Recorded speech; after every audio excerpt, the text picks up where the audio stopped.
தடுப்பு காவலில் வைக்கப்பட்டுள்ள அரசு புலனாய்வு சேவையின் முன்னாள் பணிப்பாளர் சுரேசலே பல்வேறு சித்திரவதைகளுக்கு உள்ளாக்கப்பட்டுள்ளதாக கிடைத்துள்ள முறைப்பாடு தொடர்பில் தொடர்ந்து விசாரணைகளை மேற்கொண்டு வருவதாக இலங்கை மனித உரிமைகள் ஆணைக்குழு தெரிவித்துள்ளது. இது தொடர்பாக இன்றைய தினமும் குற்றப்புலனாய்வு திணைக்கள அதிகாரிகளிடம் வாக்குமூலம் பெறப்படும் என அந்த ஆணைக்குழுவின் ஆணையாளர் நிமல்ஜி பொன்சிஹேவா குறிப்பிட்டுள்ளார். குற்றப்புலனாய்வு திணைக்களத்தின் தடுப்பு காவலில் உள்ள சுரேசலே பல்வேறு சித்திரவதைகளுக்கு உள்ளாக்கப்பட்டுள்ளதாக அவருடைய உறவினர்களால் இலங்கை மனித உரிமைகள் ஆணைக்குழுவில் அண்மையில் முறைப்பாடு ஒன்று அளிக்கப்பட்டிருந்தது. அந்த முறைப்பாட்டின் அடிப்படையில் சுரேசலே தடுத்து வைக்கப்பட்டிருந்த சிறைக்கூடம் குறித்து விசேட பரிசோதனை ஒன்று நடத்தப்பட்டுள்ளதாகவும் தகவல்கள் தெரிவிக்கின்றன.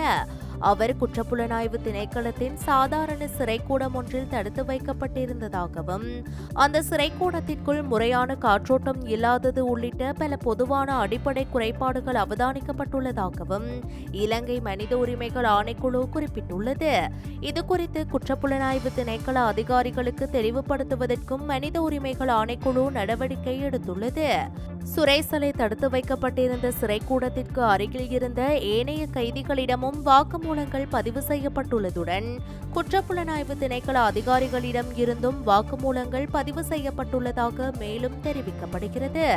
இது தொடர்பாக குற்றப்புலனாய்வு திணைக்கள அதிகாரிகளிடம் மேலும் வாக்குமூலங்களை பெறவுள்ளதுடன் தற்போது வைத்தியசாலையில் அனுமதிக்கப்பட்டுள்ள சுரேசலேவிற்கு வழங்கப்படும் மருத்துவ வசதிகள் குறித்தும் கவனம் செலுத்தப்பட்டுள்ளதாக இலங்கை மனித உரிமைகள் ஆணைக்குழு தெரிவிக்கிறது.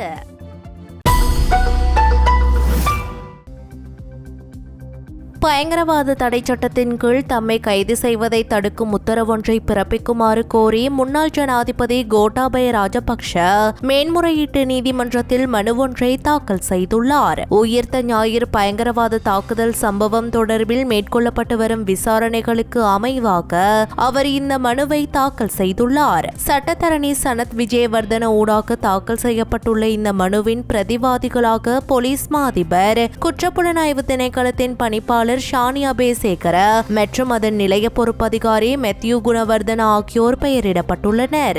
2019 ஆண்டு ஏப்ரல் 21 நடத்தப்பட்ட உயிர்த்த ஞாயிறு தொடர் தற்கொலை குண்டு தாக்குதல்கள் தொடர்பில் தற்போது குற்றப்புலனாய்வு திணைக்களத்தினால் புதிய கோணங்களில் விசாரணைகள் தீவிரப்படுத்தப்பட்டுள்ளன. தாக்குதல் நடைபெற்ற காலகட்டத்தில் பாதுகாப்பு கட்டமைப்பின் பின்னணி மற்றும் புலனாய்வு தகவல்களை கையாண்ட விதம் குறித்து அப்போதைய பாதுகாப்பு செயலாளராக பணியாற்றிய தன்னிடம் முறையற்ற உள்நோக்கங்களுடன் விசாரணைகளை முன்னெடுக்கவும் அரசியல் பழிவாங்கல்களுக்காக கைது செய்யவும் வாய்ப்புள்ளதாக மனுதாரர் தரப்பில் சுட்டிக்காட்டப்பட்டுள்ளது.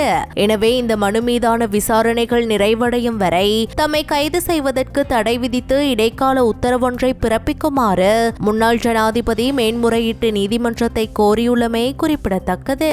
இதேவேளை தம்மை கைது செய்வதை தடுக்குமாறு கோரி முன்னாள் ஜனாதிபதி கோட்டாபய ராஜபக்ஷ தாக்கல் செய்துள்ள மனு தொடர்பிலும் இன்று இடம்பெற்ற அமைச்சரவை தீர்மானங்களை அறிவிக்கும் ஊடகவியலாளர் சந்திப்பின் போது கேள்வி எழுப்பப்பட்டுள்ளது. இதற்கு பதிலளித்த அமைச்சர் நலிந்த ஜெயதிச, පාස්කර දින ප්‍රහාරයට ගෝඨාභය රාජපක්ෂ මහතාගේ සම්බන්ධය පිළිබඳව මගේ අතේ කරුණු තවම නැහැ. විමර්ශනවලදී එළිදරව් වෙන ආකාරයට තමයි ඔහු අත්අඩංගුවට ගැනීම හෝ නොගැනීම තීන්දුව වෙන්නේ. ඒක අපරාධ පරීක්ෂණ දෙපාර්තමේන්තුවේ කාර්යභාරයක්. உயிர்த்த ஞாயிறு தாக்குதல் தொடர்பில் முன்னெடுக்கப்படும் விசாரணைகளுக்கு அமையவே முன்னாள் ஜனாதிபதி கோட்டாபய ராஜபக்ஷவை கைது செய்வதா இல்லையா என்பது தீர்மானிக்கப்படும். அத்துடன் குற்றப்புலனாய்வு திணைக்களம் தான் இந்த விடயம் குறித்து தீர்மானங்களை மேற்கொள்ளும் என அமைச்சர் நலிந்த ஜெயதிச தெரிவித்துள்ளார். පරීක්ෂණ විමර්ශන සිදුවන ආකාරය දිහා බැලුවට පස්සේදී කරුණු එළිදරව්වීම අනුව බැලුවාම කෙනෙකුට හිතෙන්න පුළුවන් මේ විමර්ශනය නිවැරදිව යනකොට ඒක Taman දිහාට ඒවි කියලා. ඒතර ඒක දන්නේ අතරම මම නෙවෙයි. ඒකට ඒ විමර්ශනය නිවැරදිව යනකොට ඒ කරුණු එළිදරව්වීම පිළිබඳ බීතියකින් පසු වෙන අය. ඒ නිසා ඒක අපි කැබිනට් මණ්ඩලය හෝ කුවර සාකච්ඡා යන අපරාධ පරීක්ෂණ දෙපාර්තමේන්තුව විසින් තමයි ඉදිරිපත් වෙන සාක්ෂි අනුව විමර්ශන අනුව කටයුතු කරන්නේ. සුරේෂ් මැතිතුමා සමහර විට ඔයාලට කලින් කේල් කෙනාවට පෙන්නත් දන්නේ. உயிர்த்த ஞாயிறு தாக்குதலின் பின்னணியில் முஸ்லிம் மக்கள் இலக்கு வைக்கப்பட்டு சொல்லொணா துயரங்களை அனுபவித்தனர் என தெரிவித்தும் உயிர்த்த ஞாயிறு தாக்குதலின் சூத்திரதாரிகளை கண்டறிந்து நீதியை நிலைநாட்டும் பாரபட்சமற்ற விசாரணைகள் நடத்தப்பட வேண்டும் என கோரியும் இன்று கொழும்பு புறக்கோட்டை புகையிரத நிலையத்துக்கு முன்பாக போராட்டம் ஒன்று நடைபெற்றது. சமூக நீதி கட்சி, சிவில் அமைப்புகள் மற்றும் சமூக செயற்பாட்டாளர்கள் இணைந்து இன்று பிற்பகல் இவ்வாறு போராட்டத்தில் ஈடுபட்டனர்.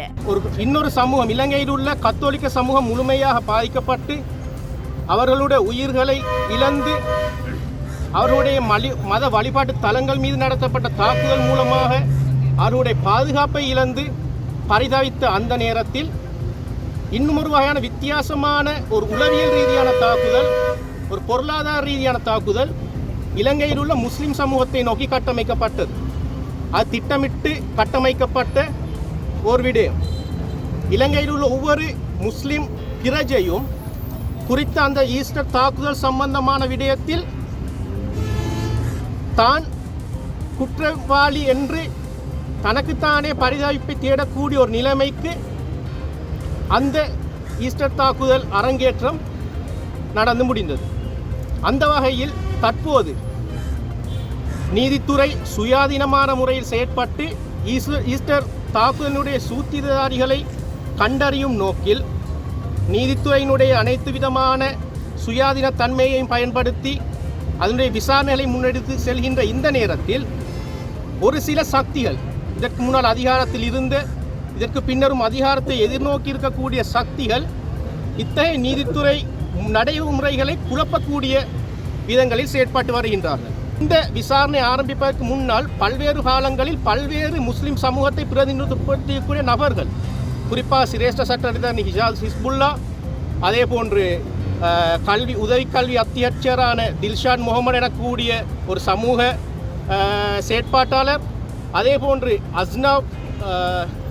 அஹ்னாஃப் ஜசீம் எனக்கூடிய கவிஞர், இவர்கள் அனைவரும் பல்வேறுபட்ட குற்றச்சாட்டுகள், போலியான குற்றச்சாட்டு அடிப்படையில் வெவ்வேறு காலங்களில் கைது செய்யப்பட்டு தடுத்து வைக்கப்பட்டு விசாரிக்கப்பட்டிருக்கிறார்கள். ஆனால் இறுதியில் நீதித்துறையினுடைய சுயாதீன தன்மையால் காலம் தாழ்த்தியனும் இவர்களை விடுவிக்கக்கூடிய நிலைமை ஏற்பட்டது. இதிலும் குறிப்பாக சிரேஷ்ட சட்டத்தன் ஹிஜாஸ் ஹிஸ்புல்லா இந்த ஈஸ்டர் தாக்குதலுடைய மகமொழுக்கரு சூத்திரதாரி என்ற அடிப்படை வரைக்கும் குற்றம் சாட்டப்பட்டு இறுதியில் அவர் பிணையில் விடுதலை செய்யப்பட்டார். இதற்கு மிக முக்கியமான காரணமாக இருந்தது, தற்பொழுது இந்த விடயத்தில் விசாரணைக்குட்படுத்தப்படுகின்ற அதிகாரியோடு 2014ஆம் ஆண்டு அலுத்கம கலவரம் நடைபெற்ற வேளையில் சட்டத்தரணி ஹிஜாஸ் ஹிஸ்புல்லா நேரடியாக மோதினார். இவ்வளவு அநியாயங்கள் மதத்தின் பெயரால், இனத்தின் பெயரால் நடந்து கொண்டிருக்கும் பொழுது குற்றவாளிகள் கண் முன்னால் சுற்றி திரிகின்ற பொழுது ஏன் அவர்களை கைது செய்ய முடியவில்லை, விசாரணைக்குட்படுத்த ஏன் முடியாது என்று கேள்வி எழுப்பக்கூடிய பிரதிபலனாகத்தான் குறித்த பழிவாங்கலை அவர் அனுபவித்தார். ஆக இந்த விடயங்கள் இத்தோடு நிறைவு கொண்டு வர வேண்டும். ஒவ்வொரு முஸ்லீமும், இந்த நாட்டில் இருக்கக்கூடிய ஒவ்வொரு முஸ்லீம் குடிமகனும் தனது தலையில் இந்த குற்றவாளி என்ற சுமையை சுமந்து கொண்டிருவோம் நடமாட முடியாது. கத்தோலிக்க சமூகம் முழுமையாக பாதிக்கப்பட்ட அந்த சமூகத்திற்கு முறையான முறையில் நியாயத்தை பெற்றுக் கொடுக்க வேண்டும். அதனை அரசாங்கம் உறுதிப்படுத்த வேண்டும். அது மட்டுமில்லாமல் மிக முக்கியமாக நீதித்துறை சுயாதீனத்தன்மையை பாதுகாப்பதற்காக நாம் எல்லாம் ஒன்றிணைய வேண்டும் என்ற கோரிக்கையை இந்த இடத்தில் நாம் முன்வைக்கிறோம்.